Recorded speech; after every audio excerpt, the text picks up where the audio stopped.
सबसे पहले आज की क्लास में अलील को एक्सप्लेन करने जा रही हूँ मैं, ठीक है।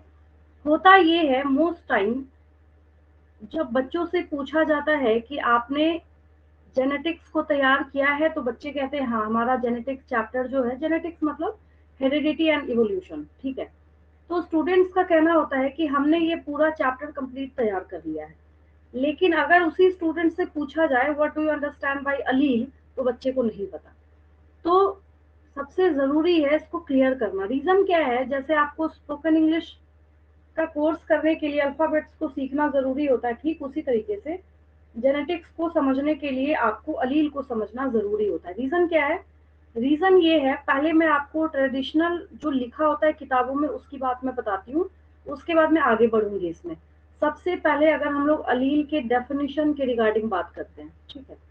अगर हम किसके रिगार्डिंग बात करते हैं, अलील को अगर हम डिफाइन करते हैं, अगर हम इसके डेफिनेशन के रिगार्डिंग बात करते हैं, तो आपको दो तीन चीजें किताबों में लिखी हुई दिखेंगी, ठीक है। पहला पहला आपको लिखा रहेगा अलील्स आर ऑल्टरनेटिव,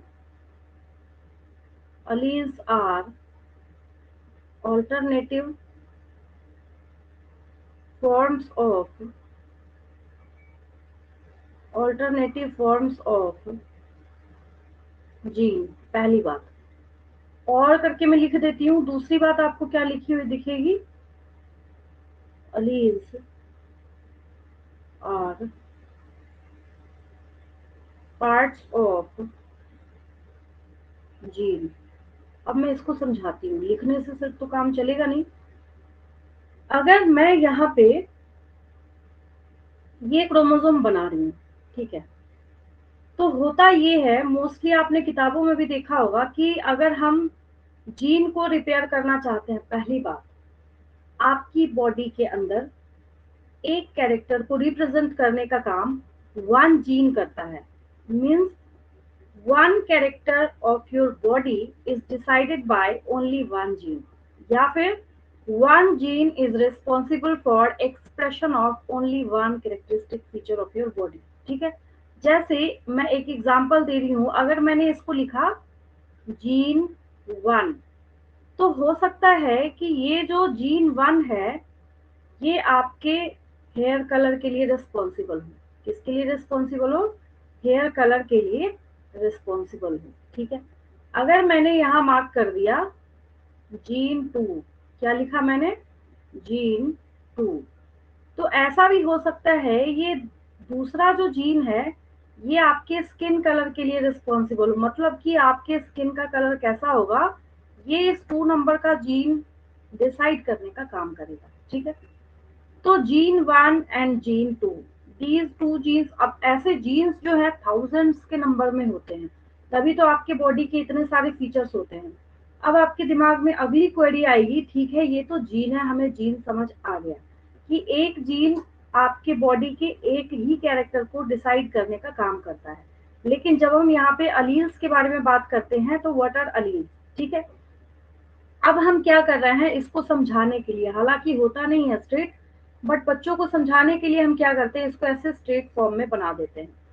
तो जब यहाँ पे आप इसको सेपरेट करना स्टार्ट कीजिएगा, अगर पी प्लांट वाले उस एग्जाम्पल की बात करें जो आपने मेंडल्स लॉ को सीखने के लिए बार बार पढ़ाई करी है, ठीक है, तो ये आपके पास जो यहाँ पे अवेलेबल है, आपने जैसे इस जीन को सेपरेट करने का काम किया, अब जाके ये अलील हो गया। क्या लिखा था आपने पहले, फर्स्ट आपने यहाँ पे लिखा alleles are alternative forms of gene, हो तो गया, alleles are alternative forms of gene, ठीक है। देन आपने क्या लिखा था, यहाँ पे अलील्स की स्पेलिंग सही कर देती हूँ मैं। देन आपने क्या लिखा था, alleles are parts of gene, ठीक है। तो पार्ट्स ऑफ जीन कैसे हो गया, तो यहाँ पे आपको दिख रहा है कि आपने जैसे सेपरेट किया, ये दोनों क्या हो गए, यहाँ पे ये अपने आप को रिप्रेजेंट करने लगे, एक इंडिविजुअल तरीके से अपनी आइडेंटिटी को रिप्रेजेंट कर रहे हैं। अब वो ऐसा बता रहे हैं कि हाँ, जीन के सिवाय यहाँ पे मेरी भी कोई आइडेंटिटी है। तो एक्चुअली होता क्या है, ये अलील्स है। क्या है ये, अलील्स है। अगर समझाने के लिए मैं आपको बनाऊं, तो जो आप वहां पे लिखते थे ऑल्टरनेटिव फॉर्म, बोला ना आपने ऑल्टरनेटिव फॉर्म, तो आपको टॉलनेस के 3 केसेस बताए थे मैंने, याद है? एक अगर आपने यहाँ पे देखा कैपिटल टी टॉल प्लांट है, फिर आपने देखा capital T small T it's also tall plant just because of law of dominance apply होने की वजह से ये भी टॉल प्लांट है। Then small T and small T ये ड्वार्फ हो जाएगा, ये क्या हो जाएगा? ड्वार्फ हो जाएगा। तो आपने यहाँ से कॉन्सेप्ट क्या उठाया? Alleles are the part of gene, या फिर alleles are alternative forms of gene. ठीक है कोयल, अब आया समझ में? और कोई डाउट? क्लियर है? रिप्लाई करेंगे नो उधर मैम। से? क्लियर है बिल्कुल? Yes ma'am.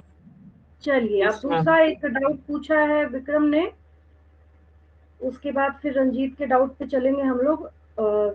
विक्रम ने पूछा है कि प्लांट रिप्रोडक्शन को शुरू से लेके, अगर हम प्लांट रिप्रोडक्शन की बात करें तो इसको यहाँ से लेके, चाहे तो आप इसको बोल सकते हैं प्लांट रिप्रोडक्शन। बहुत फास्ट बताऊंगी मैं क्योंकि सारी चीजें आपकी सीखी हुई हैं, तेज चलेंगे हम लेकिन आपको समझ सब कुछ आएगा। ठीक है, यहाँ से लेके उठाते हुए इसको कहाँ तक लेके जाना है? डबल फर्टिलाइजेशन तक मुझे लेते हुए जाना, बहुत ध्यान से समझेगा। ठीक है, अब आपको पता है कि जब हम किसी बेसिक फ्लावर को देखना स्टार्ट करते हैं, क्या करते हैं? किसी भी फ्लावरिंग प्लांट में फ्लावर को देखना स्टार्ट करते हैं, तो आपको मैंने सिखाया था कि ये जो क्या है, इसके ब्राइट कलर्ड अट्रैक्टिव पार्ट है। ये जो क्या है इसके, these bright coloured and attractive part of flower is known as petal. और अगर आप इसका प्लूरल करेंगे तो पेटल्स हैं, but aggregation of these petals, मतलब सारे पेटल्स को जब आप एक साथ इकट्ठा करेंगे तो क्या कहेंगे हम इसको? कोरोला कहेंगे। याद आया? Aggregation of petals is known as corolla. ठीक है, देन आपने क्या देखा था, यहाँ नीचे जो इसका स्वॉलन बेसल पार्ट था, नीचे नीचे क्या था इस फ्लावर का? स्वॉलन बेसल पार्ट था। This swollen basal part is thalamus, ये थैलेमस हो गया। यहाँ पे जो फ्लावर का डंठल होता है ना, जो स्टॉक होता है, that is known as pedicel. हाँ, पेडिसल कहते हैं हम। देन यहाँ पे पेटल्स के साथ मुझे बताना क्या था? सेपल्स मुझे आपको बताना है, बट वो डायरेक्ट बना नहीं, इसके ऊपर ही बनेगा, तो इस वजह से मैं आपको इसके बाद बता रही हूँ। ये जो पार्ट है सेपल्स है, ये क्या है? ये सेपल्स हैं। ठीक है, एग्रीगेशन ऑफ सेपल्स, मतलब सेपल्स के होल को आप देखना चाहते हैं कि इसको क्या बोलेंगे हम, तो अब इसके लिए टर्म आ जाएगा कैलिक्स। क्या आ जाएगा? CALYX। तो आपको हो सकता है एग्जाम में पूछा जाए what are the differences between calyx and corolla. Calyx is the aggregation of sepals and corolla is the aggregation of petals. Finish. What is thalamus? Thalamus के लिए मैंने आपको 3 टर्म्स बताए थे।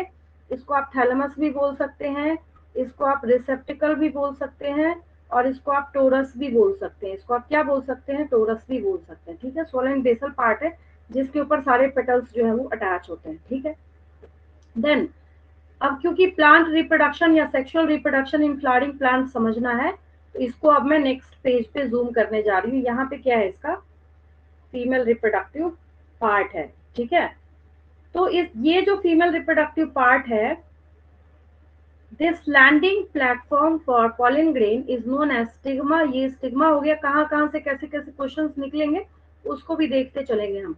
What is the landing platform for pollen grains in a flower? Question बन गया ना, answer is stigma. क्या पूछा मैंने?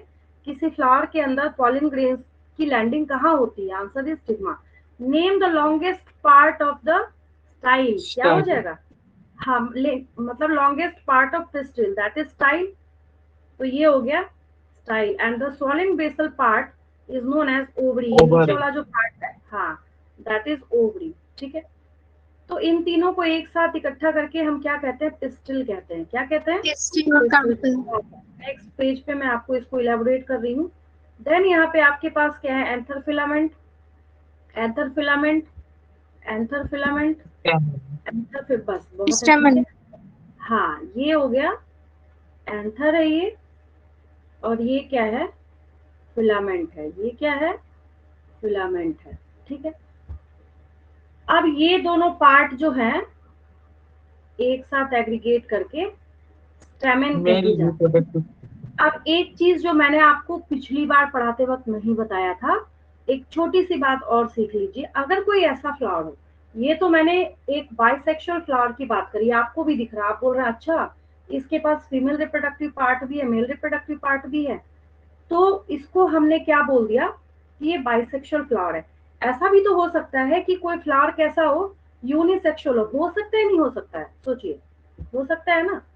अगर कोई फ्लावर यूनिसेक्सुअल हो, कैसा हो, यूनिसेक्सुअल हो, यूनिसेक्सुअल बोलने का मतलब है ये मेल का सिंबल है और ये फीमेल का सिंबल है, हम लोग टाइम सेव कर रहे हैं।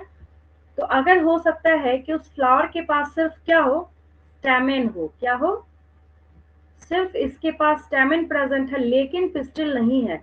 और एक फीमेल फ्लावर ऐसा हो सकता है जिसके पास सिर्फ पिस्टिल है लेकिन इसके पास क्या अवेलेबल नहीं है, इसके पास स्टैमेन अवेलेबल नहीं है, ठीक है।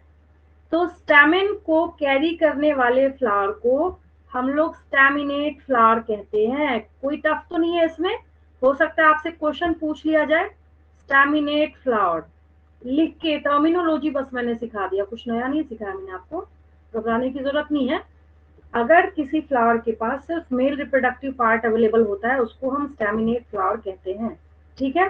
देन अगर सिर्फ पिस्टिल अवेलेबल होता है देन हम इसको पिस्टिलेट फ्लावर कहते हैं। क्या कहते हैं हम लोग इसको, पिस्टिलेट फ्लावर कहते हैं। क्या कहते हैं हम लोग इसको, पिस्टिलेट फ्लावर। याद हो गया सबको।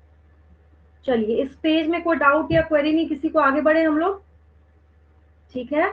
No ma'am. Yes ma'am. चलिए ठीक है, आगे बढ़ते हैं। अब देखिए मैंने आपको बोला कि पहले मेल रिप्रोडक्टिव पार्ट ये क्या है, एंथर है। ये क्या है, एंथर है। एंथर के साथ क्या है, फिलामेंट है। ये क्या है, एंथर है। ये क्या है, फिलामेंट है। क्योंकि आप एग्जाम के बहुत नियर बैठ के प्रिपरेशन कर रहे हैं तो इसलिए मैं बहुत ज्यादा आपके दिमाग को कंफ्यूज करने का काम नहीं करूंगी। छोटी सी बात बताती हूँ, आपसे पूछा जा सकता है कि which structure is responsible for formation of pollen grains, ठीक है। तो ये एंथर जो है, अगर आप इसको काटते हैं, अगर आप इसका ट्रांसवर्स सेक्शन करते हैं, क्या करते हैं, अगर आप इसका ट्रांसवर्स सेक्शन करते हैं तो इसका ट्रांसवर्स सेक्शन करने के बाद आपको ऐसा स्पेशल स्ट्रक्चर नजर आता है, ऐसे चार कोने वाला टेट्रागोनल स्ट्रक्चर। नीट के एग्जाम में आगे जाके क्वेश्चन पूछा जाता है, the transverse section of an anther represents a tetragonal structure, pentagonal structure, diagonal structure, कुछ भी करके ऑप्शन दे दिया जाता है, ठीक है। अब इसमें क्या है, 1 2 3 एंड 4। अगर एक आप बोलना चाहते हैं तो इसको हम लोग कहते हैं माइक्रोस्पोरेंजियम। ये वर्ड सुना होगा सैंपल पेपर में, आपने देखा है तैयारी करते वक्त, देखा है, माइक्रोस्पोरेंजियम। अगर आपसे पूछा गया which part of an anther is responsible for formation of pollen grains, question भी बोल दिया मैंने, हिंदी में भी बोल देती हूँ, एंथर का कौन सा ऐसा पार्ट है जिसके अंदर पॉलन ग्रेन्स बनते हैं। तो माइक्रोस्पोरेंजियम, अगर आप एक को बोल रहे हैं तो माइक्रोस्पोरेंजियम बोल रहे हैं।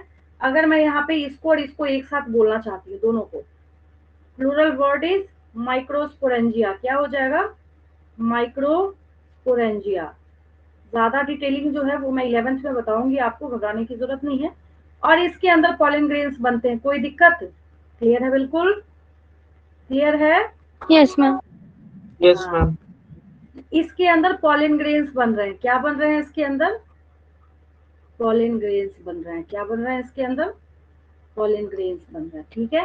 तो पॉलन ग्रेन्स कहाँ बनते हैं, एंथर में बनते हैं। एंथर में कहाँ बनते हैं, माइक्रोस्पोरेंजिया के अंदर बनते हैं। माइक्रोस्पोरेंजिया कितने होते हैं, 4 होते हैं। माइक्रोस्पोरेंजिया कितने होते हैं, 4 होते हैं। लेकिन एंथर के पास बाहर की तरफ से 2 लोब होते हैं। ऐसे अगर मैं काट के आपको समझाऊं तो ये लेफ्ट लोब हो गया और ये राइट हो गया। अगर आपसे पूछ लिया गया एक लोब में कितने माइक्रोस्पोरेंजिया होते हैं, तब आंसर 2 हो जाएगा। तो आपको थोड़ी सावधानी बरतनी होगी जब आप क्वेश्चन को एग्जामिनेशन में देखेंगे, ठीक है। अब मैं आगे बढ़ रही हूँ, ये था मेल रिप्रोडक्टिव पार्ट। अब मैं फीमेल रिप्रोडक्टिव पार्ट के बारे में अगर आपको बताऊं, ये आपको ऑलरेडी पता है, और इसी डायग्राम से हम लोग डबल फर्टिलाइजेशन भी लगे हाथ समझ लेंगे, ठीक है। ये रहा, upper part is stigma, then the longest part is style and the solen basal part is ovary। ये क्या हो गया, स्टिग्मा हो गया, ये क्या हो गया, स्टिग्मा हो गया, लॉन्गेस्ट पार्ट इज स्टाइल, अभी अभी देखा ही आपने, ये स्टाइल हो गया, और ये ओवरी हो गया, है ना। इधर का पोर्शन मैंने क्यों ब्लैंक छोड़ा हुआ है, अब इसी से डबल फर्टिलाइजेशन हम लोग समझते हैं, ठीक है। अब आपको पता है कि जो ओवरी है उसके अंदर एक ओव्यूल बैठा हुआ है, क्या बैठा हुआ है, ये ओव्यूल है, ठीक है। ओव्यूल के अंदर एक एम्ब्रियो सैक होता है, ओव्यूल के अंदर क्या होता है, एम्ब्रियो सैक होता है, ठीक है। सबसे ज्यादा चौंकाने वाली बात ये है, आगे जाके आप सीखेंगे, अगर मैं इस स्टिग्मा के ऊपर एक पॉलिन ग्रेन को लैंड करा दूं, सिर्फ आपको स्टोरी समझते जाना है, बहुत ज्यादा दिमाग को कॉम्प्लिकेट नहीं करना है। मैंने यहाँ पे एक पॉलिन ग्रेन को लैंड करा दिया है। इस पॉलिन ग्रेन में दो तरह के सेल होते हैं, एक को जेनरेटिव सेल कहते हैं जो साइज में छोटा होता है, second one is vegetative cell which is larger in size और बिगर इन साइज। तो आप बोलेंगे नहीं हमें इतने डिटेल में नहीं जाना, तो बस इतनी सी बात याद रखिए, इसलिए बताने की जरूरत पड़ रही है। इसमें से जो जेनरेटिव सेल है वो अंदर इन कर जाएगा, वो अंदर क्या करेगा, इन कर जाएगा, और यहाँ पे एक और बहुत ही इंटरेस्टिंग फेनोमेना होता है, ये जो एक मेल गैमेट है, मतलब जेनरेटिव सेल है, ये अपने आप को अंदर, आप आखिर आप अपना दिमाग लगाइए ना, पॉलिन ग्रेन तो एक लैंड किया यहाँ पे, पॉलिन ग्रेन कितना गया, एक, वन पॉलिन ग्रेन, या फिर ऐसा भी बोल सकते हैं 10 पॉलिन ग्रेन भी लैंड करें तो जो इस प्लांट के लिए सबसे ज्यादा सुटेबल होगा उसके साथ वहां पे ये डबल फर्टिलाइजेशन के प्रोसेस को आगे लीड करेगा, ठीक है। अब हम बार बार रिपीट कर रहे हैं डबल फर्टिलाइजेशन, आप यहाँ पे प्रोसेस समझ रहे हैं डबल फर्टिलाइजेशन, और मैं बोल रही हूँ कि एक यहाँ पे जनरेटिव सेल की एंट्री हो रही है, तो इसके बीच में एक स्टोरी तो हिडन है ना, हाउ इट बिकम्स टू, जब एक गया तो डबल फर्टिलाइजेशन कैसे कर लेगा ये, तो यहीं पे स्टोरी छिपी हुई है। तो आपको ये याद रखना है कि ये अंदर जाने के बाद माइटोसिस कर लेता है। माइटोसिस अगर आपको बहुत ज्यादा नहीं कॉम्प्लिकेट करना तो एक छोटी सी बात याद रखिए, माइटोसिस जो है बहुत सीधा साधा सा सेल डिवीजन है जो कि प्लॉइडी चेंज नहीं करता। अगर इसके पास एन मतलब एक सेट ऑफ क्रोमोसोम है तो दो एन और एन यहाँ पे क्या करता है, ये मेल गैमेट को बनाने का काम करता है, ठीक है। अब ये एक से कितना हो गया, दो हो गया, एक से कितना हो गया, तो आपने देखा होगा दुनिया में कभी किसी भी बुक में अगर डबल फर्टिलाइजेशन एग्जाम के थ्रू आपको समझाने की कोशिश करी जाती है तो पॉलन ट्यूब के अंदर, पॉलन ट्यूब मैंने यहाँ बनाया नहीं है, साइड साइड में मैं ऐसे बना देती हूँ, तो पॉलन ट्यूब के अंदर हमेशा आपको दो मेल गैमेट बनाए जाते हैं, कितने बनाए जाते हैं, दो बनाए जाते हैं, ठीक है। और आपने जो ट्रॉपिक मूवमेंट पढ़ा है 10th क्लास में, तो उसमें क्या है, ये पॉलन ट्यूब यहाँ पे रुक जाता है, क्यों रुक जाता है, ये बेचारा कंफ्यूज कर जाता है, मुझे जाना किधर, लेफ्ट जाना, राइट जाना, किधर जाना है। तो यहाँ पे आपने कीमोट्रोपिज्म के अंदर पढ़ा है movement of pollen tube towards the micropylar and, ये जो मुंह जैसा, माउथ जैसा जो स्ट्रक्चर है ना, इसको माइक्रोपाइल कहते हैं, ठीक है। तो ये अपने आप बहुत ही मैजिकल तरीके से ये क्या करेगा, इस साइड घूम जाएगा, इस साइड क्या होगा, ये यहाँ से ऐसे घूम जाएगा, और ये मेल गैमेट भी साथ साथ चल रहा है। पता है मैं इसके अंदर क्यों नहीं बना रही बार बार दो दो दो दो, बच्चा ना वो सब जोड़ देता है एक साथ, कहता है मैम इसके अंदर ना 8 कहाँ से आ गए, तो दो दो में बार बार रिपीट नहीं कर रही हूँ, वही छोड़ दिया मैंने, ऊपर ही छोड़ दिया उसको, ठीक है। हाँ, अगर मैं इसको हटाऊं तब मैं यहाँ बना सकती हूँ। अब चलिए इधर वाले स्ट्रक्चर की याद दिलाती हूँ मैं आपको। एम्ब्रियो सैक के अंदर अपर साइड में ये जो 3 सेल बैठे हुए हैं इसको हम लोग कहते हैं 3 एंटीपोडल एंटीपोडल। सेल्स। हाँ ठीक है, ये चाहे आप एंटीपोडल सेल्स भी बोल सकते हैं, एंटीपोडल्स भी बोल सकते हैं, 3 एंटीपोडल्स, ठीक है। उसके बाद मिड में है यहाँ पे 2 पोलर न्यूक्लियाई, 2 पोलर न्यूक्लियाई, ठीक है। देन है आपके पास यहाँ पे लोअर साइड में 1 एग, यहाँ पे क्या है, 1 एग, ठीक है, 1 एग। और इसके भी साइड साइड में यहाँ पे ऐसे 2 सिनर्जिट्स हैं, आजू बाजू क्या है इसके, सिनर्जिट्स नीचे लिख देती हूँ क्योंकि डायग्राम के साथ ही बता दूंगी, डबल फर्टिलाइजेशन यहाँ लिख देती हूँ, 2 सिनर्जिट्स, SYNERGIDS। आप अपने बुक में या सैंपल पेपर में एक लिखा हुआ देखेंगे, फिलीफॉर्म एपरेटस, देखा है आपने लिखा हुआ, ये डायग्राम जो है ना बहुत ज्यादा मतलब ऐसे ऐसे इसके ऊपर ना फिर F for filiform apparatus, F for finger like projection, ऐसे लिखा होगा, देखिए फिलीफॉर्म एपरेटस। हो सकता है आपसे क्वेश्चन पूछा जाए, मैं सिर्फ क्वेश्चन आंसर बताती चल रही हूँ, याद ना हो तो मेरे से बोलिएगा, साधारण तरीके से मैं बता रही हूँ आपको। अगर आपसे पूछा जाए इस फिलीफॉर्म एपरेटस का क्या काम है, तो आपको छोटी सी बात लिखनी है, it guides entry of pollen tube into the embryo sac. मतलब यही बताएगा, बोलेगा आओ आओ यहाँ पे तुमको इन करना है। जैसे होता है ना कि कई बार हम किसी के मैरिज में किसी दूसरे होटल में चले गए, तो हम पूछते हैं कि यहीं पे है क्या, यहीं जाना है क्या, तो गार्ड आपको बोलता है हाँ हाँ चलिए मैं लेके चलता हूँ। वो आपको first floor, second floor, third floor, एक बंदा नीचे खड़ा किया होता है, भाई यहाँ लेके आ जाना। कोई अगर बहुत बड़ा वैसा वेन्यू हो, बैंकेट हॉल हो, तो वहां पे लेके जाते हैं, ठीक है। तो एग्जैक्टली उसी तरीके से ये फिलीफॉर्म एपरेटस जो है ये वेलकम करने के लिए खड़ा है, ये गाइड करता है। तो आपको कुछ नहीं लिखना है, सिर्फ ये लिखना है, it guides the entry of pollen tube into the ovule भी लिख सकते हैं। अगर आपको कुछ नहीं समझ आ रहा है एग्जाम में, इनटू द एम्ब्रियो सैक भी लिख सकते हैं। समझ आया? ठीक है। What is the function of filiform apparatus? ये पॉलन ट्यूब की एंट्री को गाइड करता है ओव्यूल के अंदर। इंग्लिश में अगर बोले, it guides the entry of pollen tube into the ovule और इनटू द एम्ब्रियो सैक। बस उसके सिवाय कुछ नहीं लिखना आपको। फिलीफॉर्म एपरेटस मैंने पिछली बार पढ़ाते वक्त नहीं बताया था आपको, लेकिन एग्जाम में और सैंपल पेपर में भी आप जो प्रैक्टिस कर रहे होंगे आपको लिखा हुआ जरूर दिख रहा होगा। ठीक है, चलिए अब कहानी खत्म करते हैं। अब यहाँ पे क्या पढ़ना है आपको? Double fertilisation. क्या पढ़ना है आपको? Double fertilisation. ठीक है। अच्छा, मेल गेमेट कितना है आपके पास? 1 2 3 4 कितना है? मेल गेमेट्स कितने हुए आपके पास? दिस 1 and 2 है ना? मेल गेमेट कितने हैं हाँ आपके मैम, पास? हाँ, 2 2। है। बिल्कुल। तो जब ये 2 मेल गेमेट्स यहाँ पे आपके पास अवेलेबल हैं, तो अब होता क्या है कि यहाँ पे हमें सिर्फ इन दोनों का काम है। ये जो है आपके पास सिर्फ इन्हीं दोनों का काम है। एक दूसरा ही कलर लेते हैं जो अभी तक यूज ही नहीं किया हमने, पिंक से कर देती हूँ। ये जो है यहाँ पे 2 पोलर न्यूक्लियाई और 1 एग। सबसे पहली बात, ये जितना तामझाम आपको यहाँ पे नजर आ रहा है, जितनी प्रिपरेशन दिख रही है, एडिशनल बोल सकते हैं, हेल्पफुल बोल सकते हैं, हेल्प सबका काम तो है ही है ना।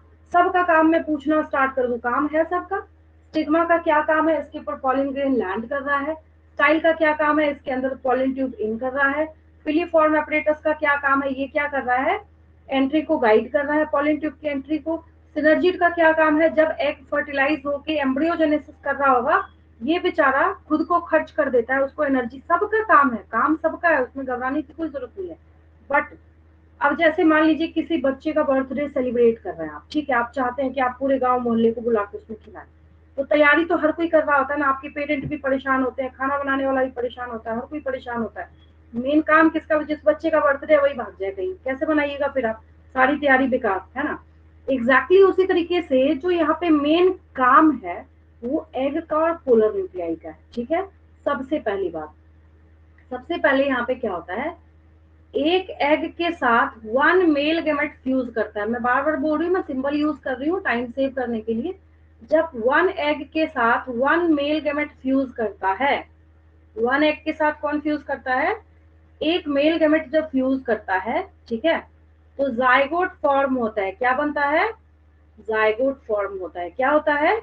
जाइगोट फॉर्म होता है। ज़ाइगोट। हाँ, इधर 2 दिन पहले मेरे पास कोटा से एक स्टूडेंट नीट की तैयारी करता हुआ लौटा है। इस साल नीट के एग्जाम में एज लिमिट हटा दिया गया है। ठीक है, मतलब कि किसी भी एज का बंदा जो प्रिपरेशन कर रहा है उसमें बैठ सकता है। तो बहुत सारे जिनकी एज खत्म हो गई थी उनके लिए खुशी की बात है। मैंने पूछा बच्चे से, how many cells are present in a zygote? बता दो कुछ बेसिक ही, ताकि मुझे पता चले तुमको तैयारी कहाँ से करानी है। बच्चा कंफ्यूज, कह रहा है जाइगोट में कितने? भाई zygote is a unicellular structure. Zygote क्या है?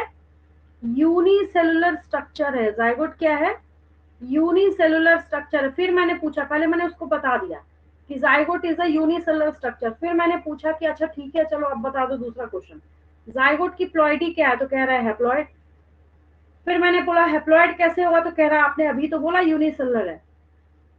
Cell, number of cells and the ploidy both are different things. ठीक है, देखिए, जब यहाँ पे जो एग है उसकी प्लॉइडी हैप्लॉइड है, मेल गैमेट की प्लॉइडी हैप्लॉइड है, so the zygote becomes diploid. याद हुआ? अगर आपसे पूछा जाएगा what is the ploidy of zygote, तो आप बोलेंगे डिप्लॉइड।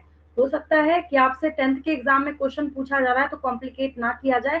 आपसे अगर मैं पूछ लूं क्वेश्चन में how many sets of chromosomes are present in a zygote, तो आप लिखिएगा 2 set of chromosomes are present in a zygote. एक सेट एग की तरफ से आ रहा है और एक सेट क्रोमोसोम का मेल की तरफ से आ रहा है।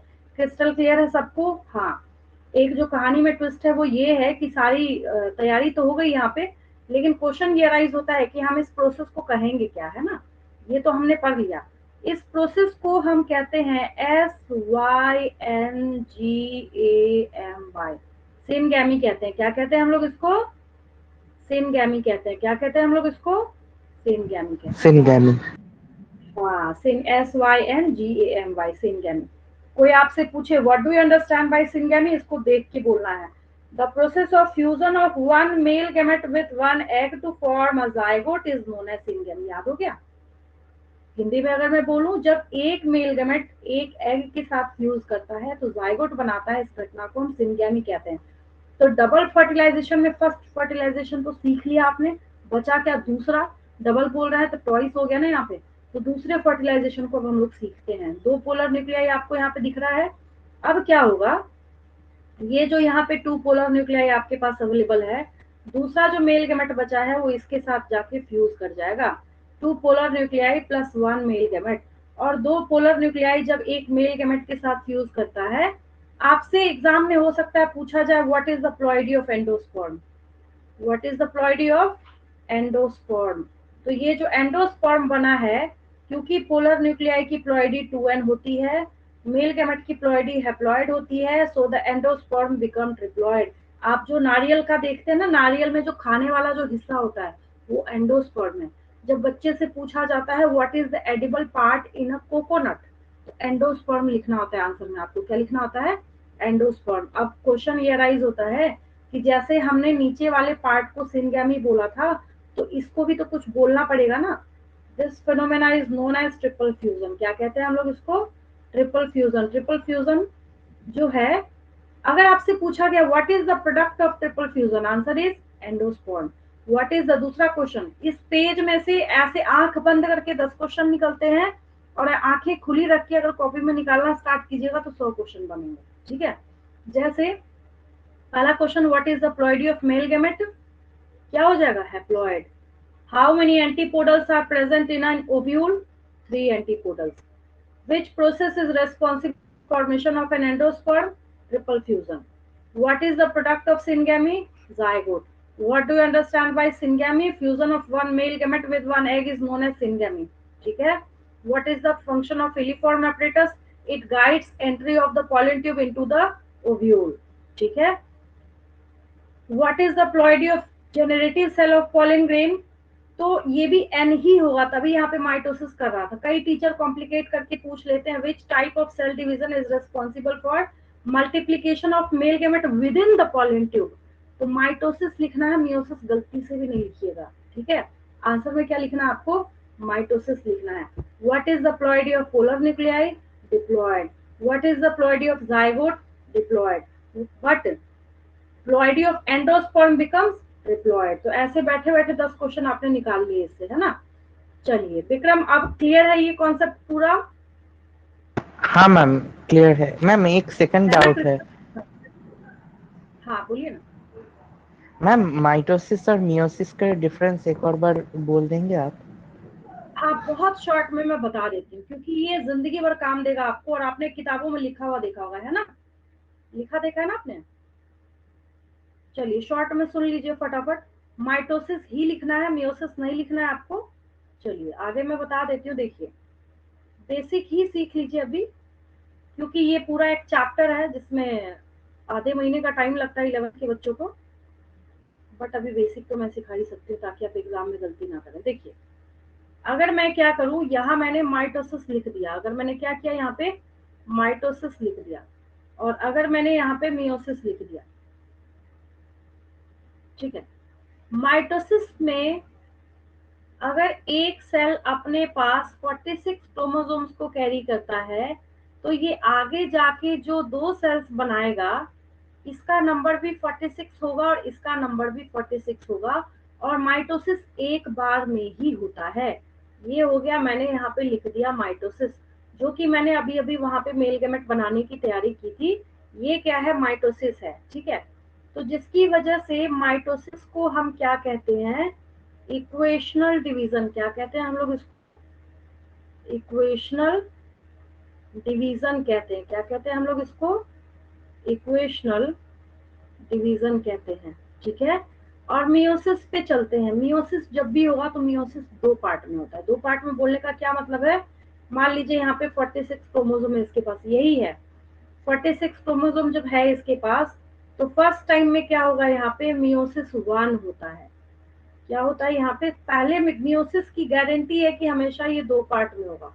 जब यहाँ पे मियोसिस 1 हुआ तो 2 सेल बना, फिर क्या होगा, इतने पे ये स्टॉप नहीं होता, फिर क्या होगा, यहाँ पे मियोसिस 2 होगा। क्या होगा यहाँ पे, देन मियोसिस 2, फिर इसमें हमने क्या कराया है, मियोसिस 2, ठीक है।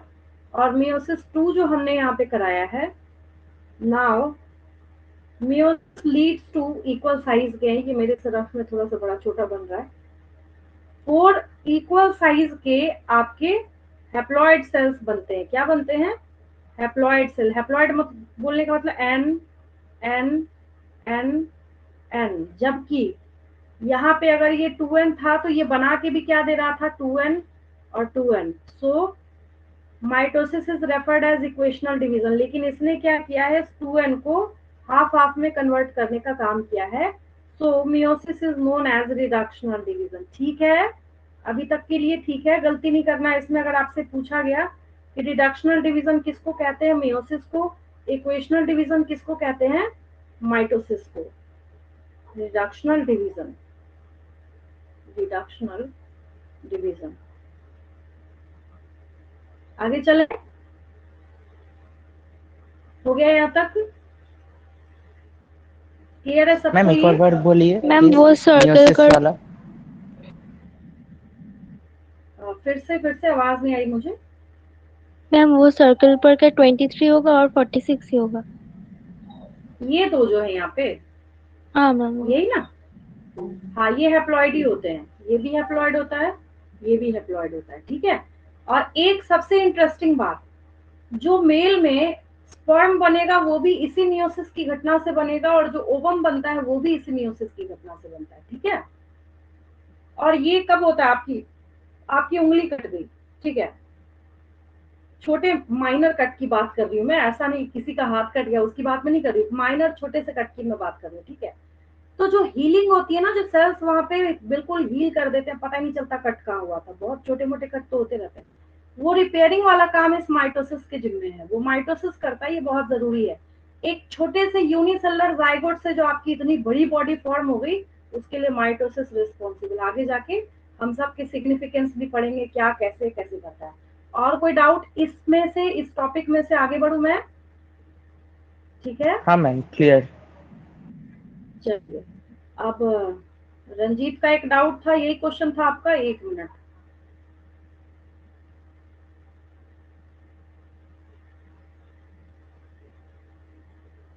ये क्वेश्चन था आपका रंजीत, देखिए रंजीत कनेक्टेड है या लीव कर दिया, रिप्लाई कीजिए उधर से। देखिए इनका क्वेश्चन था, मैं बहुत शॉर्ट में समझाऊंगी, ठीक है, मैं बहुत शॉर्ट में समझाऊंगी, क्योंकि मुझे नहीं लगता कि ये क्वेश्चन आने वाला है, बट डाउट है बच्चे का तो मैं बता देती हूँ। देखिए क्वेश्चन इन्होंने पूछा, पहले मैं साधारण लैंग्वेज में आपको समझा दूँ, ठीक है। एक पैरासिटिक ऑर्गेनिज्म है जो कि जो कैटल्स है उसके लिवर के ऊपर भी अटैक करता है, और जो ह्यूमन बीइंग्स है, मतलब ह्यूमंस हम लोग जो हैं, उसके ऊपर भी अटैक करता है, ठीक है। तो अब यहाँ पे कैटल और ह्यूमन बीइंग्स दोनों के लिवर पे अटैक करता है, तो जिंदगी भर के लिए आपको ये याद रखना है। सबसे पहला ट्रिक ये है, हिपैटिक मतलब लिवर होता है। हिपैटिक मतलब क्या होता है, लिवर होता है, बिल्कुल साधारण तरीके से मैं आपको बता रही हूँ। तो अच्छी बात ये है कि इस ऑर्गेनिज्म का नाम भी फैसियोला हिपैटिका ही है। इसका नाम क्या है? Fasciola hepatica. The scientific name is Fasciola hepatica. तो क्वेश्चन क्या है? अ parasitic organism is responsible to cause damage to the liver of cattle and human beings.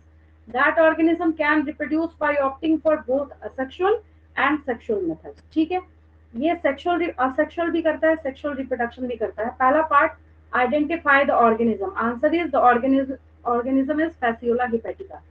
And name the mode of asexual reproduction found in it. Can that asexual mode of reproduction be considered a true mode of reproduction? अब asexual में पूछ रहा है कि क्या ये true mode of reproduction है। ठीक है, सबसे पहली बात ये ऑर्गेनिज्म है और जो बीमारी होती है उसको हम लोग फैसियोलिएसिस कहते हैं। जैसे कैसे एस्केरिस जो बीमारी कॉज करता है उसको स्केरिएसिस कहते हैं ना, तो इससे जो बीमारी होती है उसको फैसियोलिएसिस कहते हैं। ठीक है, और ये एक इन्फेक्शियस डिजीज है जो फैसियोला हिपैटिका करता है। ठीक है, अब फैसियो 9th क्लास अगर आपको थोड़ा भी याद हो तो वहां आपने फ्लैटवर्म्स पढ़ा था। क्या पढ़ा था? फ्लैटवर्म्स, ये उसी को बिलोंग करते हैं। प्लेटीहेलमिंथस, याद आया? नाम सुना लग रहा होगा आपको, है ना। The adult mature flukes are found in the bile ducts and liver of infected people. मतलब किसी ह्यूमन बीइंग को इसका इन्फेक्शन हो गया तो उसके बाइल डक्ट में भी जाएगा ये और लिवर को भी उसके इन्फेक्ट करने का काम करेगा। कैटल्स की बात करें तो शीप में हो सकता है, कैटल में हो सकता है। ठीक है, आगे बढ़ती हूँ मैं। इस पेज में कोई डाउट किसी को? आगे बढ़ूं? ठीक है, चलिए आगे बढ़ते हैं। तो वही चीज है यहाँ पे कि आपको आंसर जो है वो क्या लिखना है? फैसियोला हिपैटिका लिखना है। फैसियोला स्पीशीज भी ठीक है, फैसियोला हिपैटिका भी ठीक है। ठीक है, और असेक्सुअल मोड ऑफ रिप्रोडक्शन यहाँ पे किसमें देखने को मिलेगा? इसके लार्वल स्टेजेस में देखने को मिलता है। ठीक है, मैं इसका लाइफ साइकिल अभी आपको शॉर्ट में दिखा देती हूँ और एक्सप्लेनेशन इस पेज का। ये तो फर्स्ट वाला तो खैर क्वेश्चन था, इसको तो रहने दीजिए। इस पेज का ले लीजिएगा स्क्रीनशॉट, नेक्स्ट पेज का। तो ये जो है प्लेटीहेलमिंथस या फ्लैट वॉर्म्स को बिलोंग करता है। ये 9th में पढ़ा था आपने। अगर आपसे पूछा जाए टारगेट ऑर्गन कौन है तो लिवर है। किस किस के लिवर के ऊपर अटैक करता है? तो कैटल और ह्यूमन बीइंग्स के लिवर के ऊपर अटैक करता है। हर्माफ्रोडाइट का क्या मतलब होता है? वैसा ऑर्गेनिज्म जिसके पास मेल और फीमेल दोनों सेक्स ऑर्गन प्रेजेंट होता है। और इसकी सबसे बड़ी खासियत ये है कि सेक्सुअल रिप्रोडक्शन भी करता है और असेक्सुअल रिप्रोडक्शन भी करता है। ठीक है, और असेक्सुअल मोड ऑफ रिप्रोडक्शन जो है ये सिर्फ लार्वल फॉर्म में पाया जाएगा। ठीक है, और एक स्पोरोसिस जो असेक्सुअल रिप्रोडक्शन करता है तो फिर जाके जो ऑफस्प्रिंग है वो यहाँ पे एक टर्म है जो आपको समझ नहीं आएगा। आप बोलेंगे नहीं हमने ये सुना नहीं बायोलॉजी में। मैं आपको बता देती हूँ क्या होता है ये। Radiator which also undergoes asexual reproduction. ठीक है, पहले मैं ये सब हटाती हूँ, आप इसका स्क्रीनशॉट ले लीजिए। उसके बाद मैं आपको बताती हूँ रेडिया या रेडी उसका प्लूरल अगर हम करते हैं तो उसका क्या मतलब होता है। इसका स्क्रीनशॉट लेंगे, हालांकि पीडीएफ में सेंड कर देती हूँ आपको नाइट तक में। चलिए, तो लार्वा का एक टाइप जो है उसको हम लोग रेडियल लार्वा, रेडी लार्वा ऐसे करके बोलते हैं। ठीक है, जो स्पोरोसिस से डायरेक्ट बनता है और ऑब्वियस है कि ये किसके थ्रू बन रहा है? असेक्सुअल रिप्रोडक्शन के थ्रू ये बन रहा है। ठीक है, तो बस इसी के लिए वहां पे एक वर्ड क्या लिखा हुआ है? ये रेडी वर्ड जो है ये लिखा हुआ है। ठीक है, चलिए अब इसके लाइफ साइकिल के ऊपर हम लोग मूव करते हैं। इसको बहुत ज्यादा कॉम्प्लिकेट करने की आपको जरूरत नहीं है, मैं बार बार बोल रही हूँ। अभी आपका एग्जाम टाइम है तो बस आपको मोटे मोटे तौर पे इसको समझते चलना है। यहाँ पे क्या है, आपको सबसे पहली चीज जो यहाँ पे नजर आ रहा है ये देखिए, अनएम्ब्रियोनेटेड जो एग्स हैं।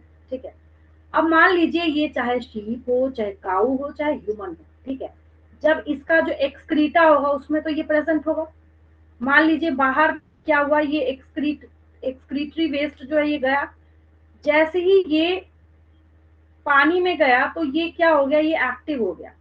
एक्टिव होने का क्या मतलब है कि अब ये तैयारी करेगा। अब जैसे मान लीजिए बीच में क्या हुआ, स्नेल्स वगैरह वहां पे घूम रहे हैं, तो ये स्नेल के अंदर क्या हुआ, इसने अगर इसको ले लिया इसको भी अपना होस्ट बना लेगा। इंटरमीडिएट मतलब बीच का होस्ट, इंटरमीडिएट होस्ट मतलब बीच का जो होस्ट होता है उसको तो इसको हम लोग, कई लोग इसको मिडासीडिया लार्वा बोलते हैं, कई लोग इसको मिडसीडिया लार्वा बोलते हैं। ठीक है, तो इंटरमीडिएट होस्ट जो है इसका, इसको ये पेनिट्रेट करके फिर इसके अंदर ये रिसाइड करना स्टार्ट करता है। ठीक है, और जो वेजिटेशन वगैरह है अगर ये यहाँ पे हैचिंग करेगा इस फॉर्म में है तो वेजिटेशन वगैरह में मान लीजिए कोई आप वेजिटेबल खरीद के लाए या फिर कुछ लेके आ रहे हैं आप यहाँ पे, जैसे मान लीजिए यहाँ पे इसका स्पोरोसिस्ट है, फिर ये रेडी में कंफर्म हुआ, फिर यहाँ पे सर्केरिया, सर्केरिया सिंगुलर होता है, सर्केरी प्लूरल होता है, ठीक है। प्लांट्स में चिपके हुए हैं या फिर किसी तरीके से यहाँ पे हैं, इस ह्यूमन बीइंग ने इसको इंजेस्ट किया, इस बेचारे के लिवर में गया, कैटल ने इसको इंजेस्ट किया, इसके गट में गया, शीप ने इसको इंजेस्ट किया, इसके गट में गया, ये साइकिल जिंदगी में चलता रहता है, ठीक है। आगे बढ़ू मैं, आगे बढ़ू मैं। एक और बच्चे ने एक और डाउट पूछा था, पूछ लीजिए।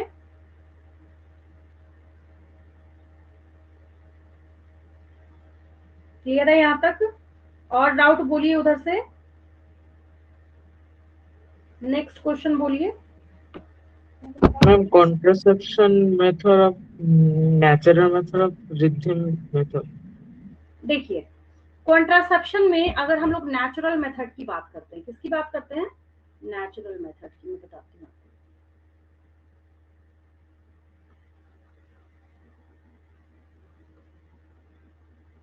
जब आप आगे जाएंगे आगे की क्लासेस में, तो कॉन्ट्रासेप्शन के ऊपर रिप्रोडक्टिव हेल्थ का चैप्टर 12th क्लास में, उसमें क्या है काफी डिटेलिंग आपको वहां पे बताई गई है, ठीक है, कॉन्ट्रासेप्शन की रिगार्डिंग जब हम लोग बात करते हैं।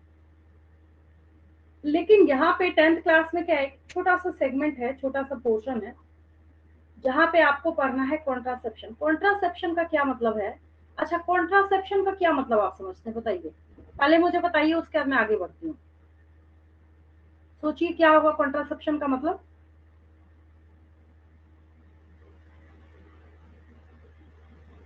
कॉन्ट्रासेप्शन मतलब क्या है?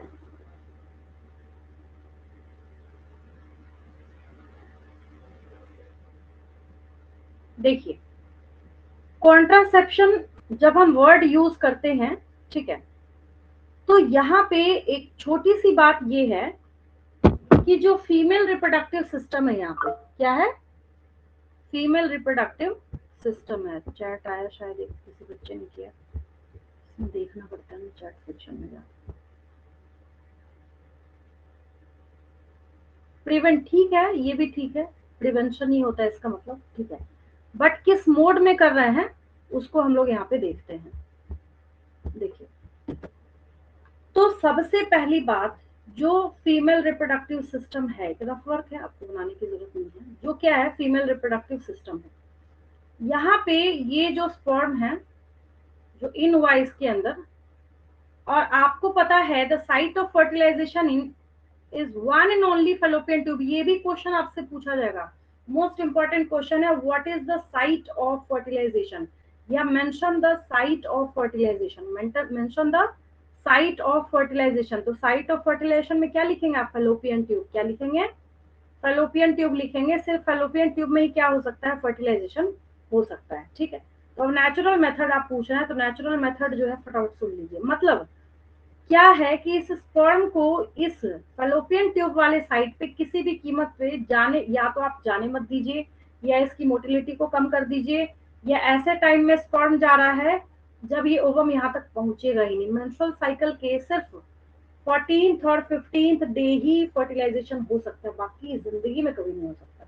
1 मंथ के अंदर 14 डेज का जो फीमेल का मेंस्ट्रुअल साइकिल होता है, उसमें से सिर्फ 14 में अगर आपसे पूछा गया mention the time of duration of ovulation in females body या according to females menstrual cycle, तो आप लिखिएगा 14th 15th डे या mid of the menstrual cycle, ठीक है। अब जब हम लोग कॉन्ट्रासेप्शन की रिगार्डिंग बात करते हैं, तो यहाँ पे कुछ नेचुरल मेथड्स आते हैं। क्या आते हैं?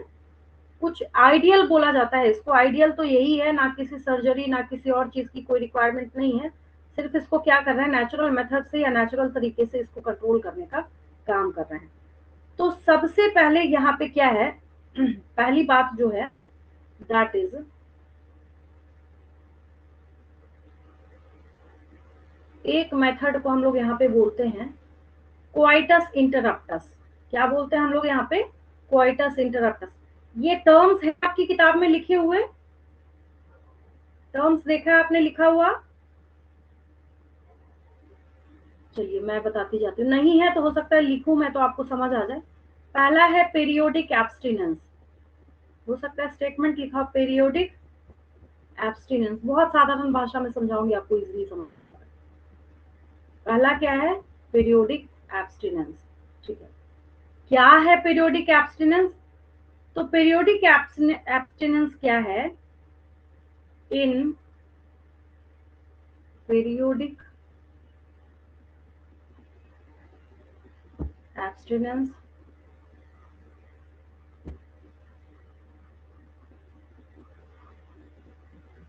couples avoid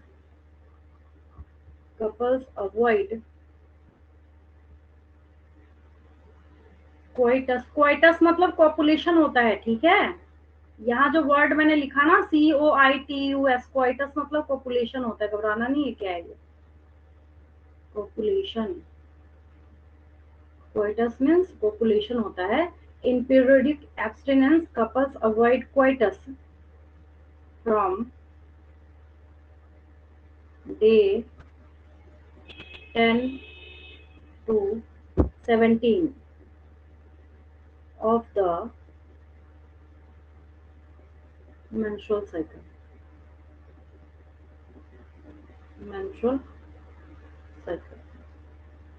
कई लोग इसको रिदम भी बोलते हैं, रिदमिक भी बोलते हैं।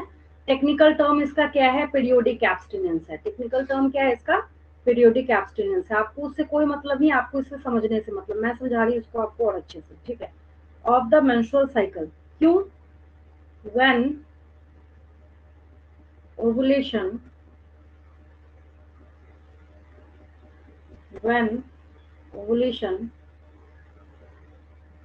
could be expected। अब एक रफ वर्क करके मैं आपको समझाती हूँ। देखिए,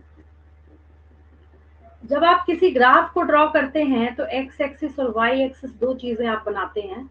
एक फीमेल की बॉडी में अगर आप बात करें 1 2 3 4 5 6 7 8 9 10 11 12 13 14 15 16 17 18 19 20 21 22 23 24 25 26 27 28। मैंने इतना इसलिए बोला ताकि आपको जिंदगी भर याद रहे कि फीमेल का जो मेंस्ट्रुअल साइकिल ओनली 28 डेज का होता है। अगर कोई 1 मंथ लिखे, काट दीजिए उसको। This menstrual cycle is not concerned with your calendar. आपके कैलेंडर से इसको कोई मतलब नहीं है। अगर आप इसका आधा कीजिएगा ना यहाँ पे, तो 14th डे होता है। 28 का आधा कितना होता है? 14 होता है, ठीक है। 14-15 डे जो है वो आइडियल पीरियड लिया जाता है, ठीक है। अभी अभी मैंने आपको क्या सिखाया? मैंने बोला कि पीरियोडिक एब्स्टिनेंस में हम क्या करते हैं, कोइटस को अवॉइड किया जाता है यहाँ पे 10 to 17 डेज। फिर आप बोलेंगे कि आपने जब बोला कि 14-15 day is the time of ovulation, हो सकता है आपसे पूछा जाए, क्वेश्चन है ये, मैं खुद पूछती हूँ बच्चों से, इंपॉर्टेंट क्वेश्चन है ये। It's the time of ovulation. What is the time of ovulation? तो टाइम ऑफ ओवुलेशन इज, चाहे आप लिखिए mid of the menstrual cycle, चाहे आप लिखिए 14-15 डे ऑफ मेंस्ट्रुअल साइकिल, ठीक है। तो ये क्या हो गया? यहाँ पे टाइम ऑफ ओवुलेशन है। इसी टाइम में यहाँ से ये ग्राफिन फॉलिकल फट के रप्चर होके यहाँ से ओवम बाहर आता है। तो जब ये आएगा तभी तो फर्टिलाइज होगा ना। तो करते क्या है, सेफ साइड लेते हुए इधर 10 2-3 दिन पीछे चले गए, और इधर 15 16 17 10वें से लेके 17वें दिन तक बोला जाता है कि अगर इस 10 to 17 डेज तक क्वाइटस को अवॉइड कर दिया जाए, तो बाकी का जो 28 में से जब आप ये 7 दिन माइनस कर दीजिएगा, बाकी के यहाँ से आगे और यहाँ से पीछे कितना भी पॉपुलेशन हो, फर्टिलाइजेशन को लीड नहीं करेगा। समझ आया सारे बच्चों को? आपने ऐसे कभी समझा नहीं होगा, क्रिस्टल क्लियर, बिल्कुल साफ साफ मैंने आपको समझा दिया। इसको हम लोग पीरियोडिक एब्स्टिनेंस कहते हैं। क्या कहते हैं हम लोग इसको? पीरियोडिक एब्स्टिनेंस कहते हैं। ये पहला नेचुरल मेथड है, या कई लोग इसको रिदमिक मेथड भी कहते हैं ना, कई लोग इसको रिदम भी बोलते हैं, रिदमिक मेथड भी कहते हैं। रीजन क्या है? साइक्लिक है ना, ये हमेशा 10 to 17 डेज 10 to 17 डेज 10वें से लेके 17वें दिन तक अवॉइड करना है इसको, ठीक है। अगला बता रही हूँ आपको। ये क्लियर है सबको? उधर से रिप्लाई करेंगे एक बार।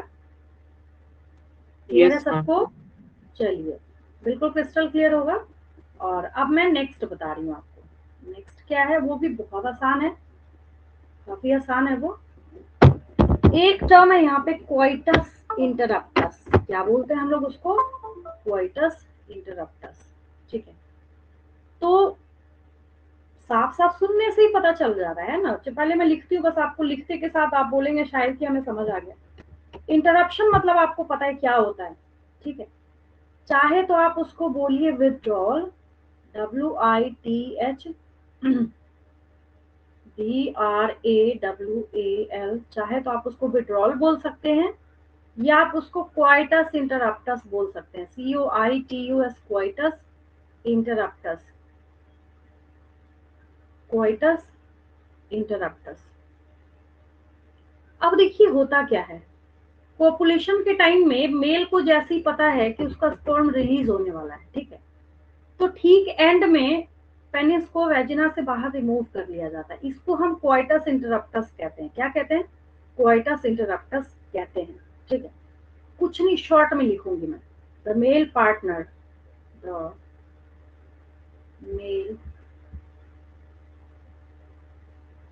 Male partner withdraws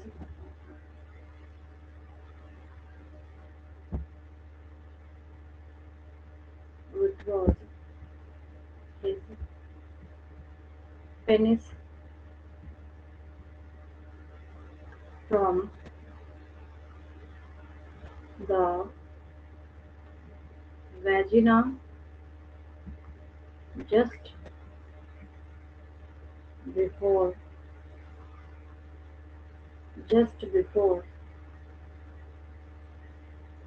ejaculation।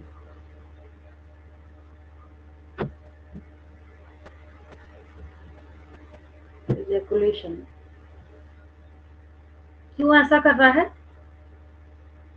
So as to avoid। अच्छा, इंसेमिनेशन क्या होता है मुझे बताएगा कोई बच्चा? इंसेमिनेशन क्या होता है? चैप्टर ह्यूमन रिप्रोडक्शन जब स्टार्ट होता है ना, तो इंसेमिनेशन वर्ड से ही स्टार्ट होता है। क्यों स्टार्ट होता है, इसे पता है? इंसेमिनेशन, मैंने यहाँ पे एक वर्ड लिखा है, इंसेमिनेशन, टू अवॉइड इंसेमिनेशन। देखिए, अच्छा ये दोनों पहले लिखा हुआ समझ आ गया, उसके बाद मैं आगे बढ़ती हूँ। इंसेमिनेशन भी मैं बता देती हूँ आपको क्या होता है। देखिए, नेक्स्ट पेज ले रही हूँ। फीमेल रिप्रोडक्टिव पार्ट के अंदर स्पर्म की एंट्री को इंसेमिनेशन बोलते हैं। बस खत्म, इतना ही है और कुछ नहीं है ये, ठीक है। तो अगर कोई आपसे आज के बाद से पूछे डिफाइन, अब जैसे ना बच्चों को सुनने से लगता है पता नहीं कौन सा इंस्ट्रूमेंटल वर्ड है ना। मान लीजिए आपके एग्जाम में आ गया डिफाइन इंसेमिनेशन, बच्चे को चेक करना हो तो 0 लेवल से पूछ लीजिए, उसमें से रटने वाले बच्चे आउट हो जाते हैं ना। बेसिक क्वेश्चंस की एक खासियत होती है। इंसेमिनेशन तो कुछ नहीं, आपको चुपचाप लिख देना है, the phenomena of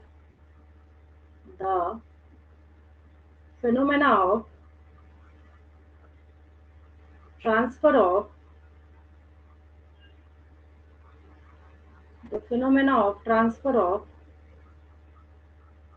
male gametes or sperms, the phenomena of transfer of male gametes or sperms, human का पढ़ रहे हैं तो स्पर्म ही होगा, into female reproductive tract,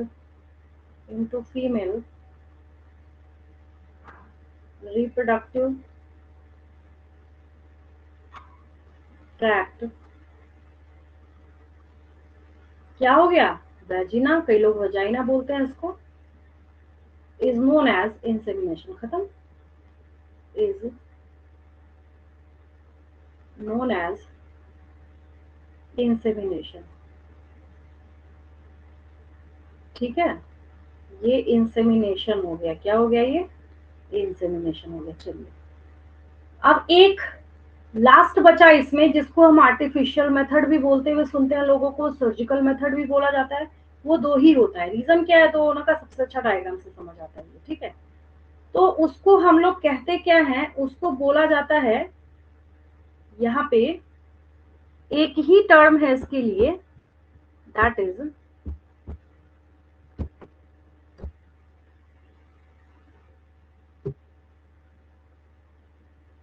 sterilisation method भी कहते हैं उसको। क्या कहते हैं? स्टेरिलाइजेशन मेथड भी कहते हैं, या ट्यूबेक्टोमी, वैसेक्टोमी भी बोलते हैं। आपको ऐसे कॉमन लैंग्वेज में इसको लिखा गया होगा, एंड वेसेक्टोमी। एक ही साथ देख लीजिए डायग्राम, स्टोरी तो मेहनत बच जाएगी आपकी। Tubectomy and vasectomy.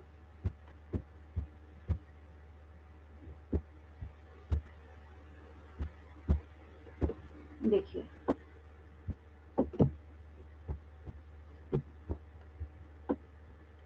ये सर्जिकल मेथड है। क्या है ये? सर्जिकल बोल सकते हैं, आर्टिफिशियल बोल सकते हैं, और इसको क्या कहते हैं, स्टेरिलाइजेशन भी कहते हैं। ठीक है, मैं यहाँ लिख देती हूँ सर्जिकल मेथड। ऊपर में हो गया सर्जिकल मेथड, सर्जिकल मेथड। अब ये जो सर्जिकल मेथड है, एक है वेसेक्टोमी और दूसरा है ट्यूबेक्टोमी। VASECTOMY, vasectomy. ये मेल्स के लिए होगा फॉर मेल्स, और ट्यूबेक्टोमी फीमेल्स के लिए होगा। And tubectomy for females. ठीक है, देखिए बच्चे कहते हैं मैम हम एग्जाम में उल्टा लिख के आ जाते हैं। ट्रिक बताती हूँ इसका। देखिए वास्ट डिफरेंस सुना है ना आपने, जो इस टेस्टिस में बनने वाले स्पर्म को यहाँ से ले जाता हुआ पेनिस में पहुंचाने का काम करता है। ठीक है, तो क्या जाता है कि जो यहाँ पे ये वास्ट डिफरेंस जो है, क्या है यहाँ पे, ये जो वास्ट डिफरेंस है इसको यहाँ पे कट करके टाई किया जाता है ताकि जो स्पर्म्स है इसकी एंट्री ना हो सके पेनिस तक। ठीक है, तो वैस से याद रखेंगे वेसेक्टोमी, और ट्यूबेक्टोमी जो है फैलोपियन ट्यूब, ये क्या है, इसमें फैलोपियन ट्यूब को कट करके टाई किया जाता है। तो इस यहाँ पे ट्यूब से याद रखेंगे ट्यूबेक्टोमी। कई बार एग्जाम में ऐसे हो सकता है आपके एग्जाम में लिखा हो what are the differences between vasectomy and tubectomy. ठीक है, तो आपको वेसेक्टोमी में लिखना है पहली चीज, वेसेक्टोमी को आप मेल के लिए परफॉर्म करा रहे हैं, ट्यूबेक्टोमी को फीमेल के लिए। वेसेक्टोमी ट्यूबेक्टोमी ज्यादा होता है क्योंकि वैसे दोनों क्या है यहाँ पे इरिवर्सिबल प्रोसेस है। बहुत मुश्किल है कि करा लिया ऑपरेशन फिर डॉक्टर को जाके सर फोड़ रहे हैं, कह रहे हैं नहीं वापस वैसे ही कर देना। तो दोनों इरिवर्सिबल प्रोसेस। अब एक बार इतनी मेहनत से सर्जरी कराई है, इतना पेन लिया है, तो अब इसमें क्या है, जो वास्ट डिफरेंस है मेल्स में उसको कट करके टाई किया जाता है, दैट इज वेसेक्टोमी। और फीमेल्स में क्या है, फैलोपियन ट्यूब को कट करके टाई किया जाता है। क्लियर है? बिल्कुल क्लियर है सबको? यहाँ तक क्लियर है बिल्कुल?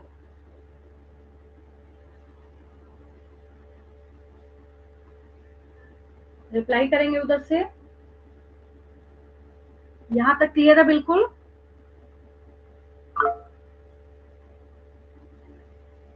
चलिए ठीक है। Yes ma'am. और हाँ, और आप लोग प्रिपेयर कीजिए, टाइम भी ज्यादा हो गया है, सेल्फ स्टडी का तो कोई सब्स्टिट्यूट नहीं है। फिर भी अगर बीच में डाउट्स आते हैं तो मैसेज वगैरह करेंगे, मैं कोशिश करूंगी इसको क्लियर करने की। ठीक है, आपके पास सर का नंबर होगा, उनको कर देंगे। और फिर हम लोग देखेंगे, अब 11th क्लास में मिलते हैं हम लोग। एग्जाम अच्छा ही जाएगा आपका। मैंने आपको जितना रिवीजन वर्क कराया है उससे बेस्ट कहीं नहीं होगा। देखा होगा आपने, एक बच्चे ने बोला भी कि मैम जो रिकॉर्डिंग्स है आपकी उसको सारा देख देख के हम लोग रिवीजन कर रहे हैं, उसी से करेंगे। और कुछ छूटा हुआ नहीं है उसमें, मैंने आपको एक्स्ट्रा बताया है, कोई भी चीज उसमें रिमेनिंग नहीं है। अब हम लोग 11th में इसको डिटेल से करते हैं। ठीक है, और जो शॉर्ट क्वेश्चंस हैं, बेसिक क्वेश्चंस हैं, जैसे कोयल ने पूछा अलील्स वगैरह, उस टाइप के क्वेश्चंस, या फिर जो भी आपने पूछा, सबने अच्छा ही पूछा सारे बच्चों ने, वो जो डेप्थ में जाके जो क्वेश्चंस हैं उनको करने पे ज्यादा ध्यान देंगे। ऊपर से तो जो क्वेश्चन पूछे जाते हैं वो तो आपको ऑलरेडी वैसे भी आता होगा, आप लोग सारे अच्छे बच्चे हैं। ठीक है, 11th में मिलते हैं आप। ठीक है,